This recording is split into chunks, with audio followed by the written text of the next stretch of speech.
Hi everyone, this is the third of 3 videos on what to look out for in various areas of the city of Edinburgh. We've discussed the CBD and the inner city. This video is about the suburbs. So what features do you expect to find in the suburbs? Well, first of all, if we zoom the map out a little bit, I'm looking at the area of Edinburgh known as Oxgangs. It's just to the south of the city. And if we zoom right out, you can see that we are on the edge of Edinburgh. One of the big clues you're looking at a suburban area is that you're on the edge of the city, where land values are lower. Now, if we zoom in a bit, you can see one of the first things you should be looking out for to identify a suburban area is the street pattern.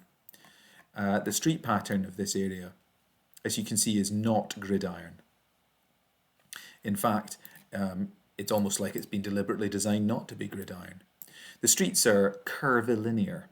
That means they're bendy. Now, this means that they're more suited to cars and car transport, and there are also dead-end streets. For example, you can see a dead-end street here, or a cul-de-sac if you prefer. Cul-de-sacs, of course, reduce car speed. You can't speed down a dead-end street. It doesn't end too well, and therefore these are ideal locations to make a suburban area safer. So dead-end streets reduce car speed and make areas safer, and the curvy streets themselves are more suited to people whose lives are dependent upon cars as their main form of transport.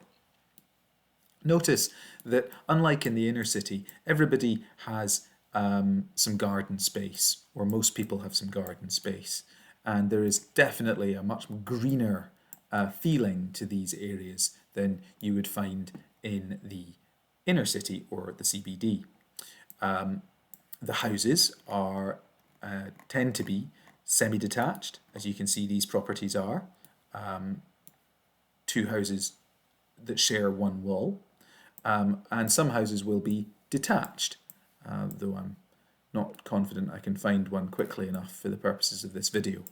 And that means they have their own garden space. Not only do these areas have semi-detached and detached housing, they don't have tenements, they don't have that need to pile people on top of each other to maximise the use of the expensive land value, but they also have recreational opportunities. It doesn't take me long, as you can see, to find large areas of playing fields. We've got bowling green, we've got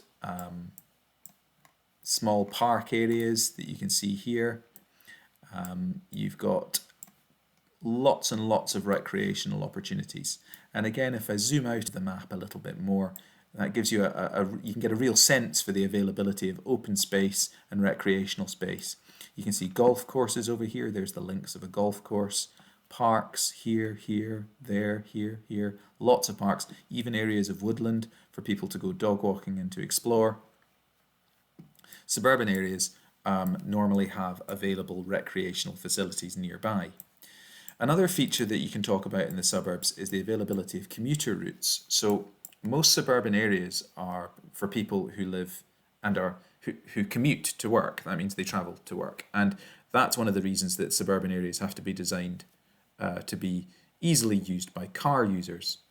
One way we do that is to provide a main route of transportation that is easily accessed by the people living in the suburbs. And that's called a commuter route. And here you can see this big road that takes us all the way into central Edinburgh, where the jobs are, and that you can describe as a commuter route, a nearby commuter route.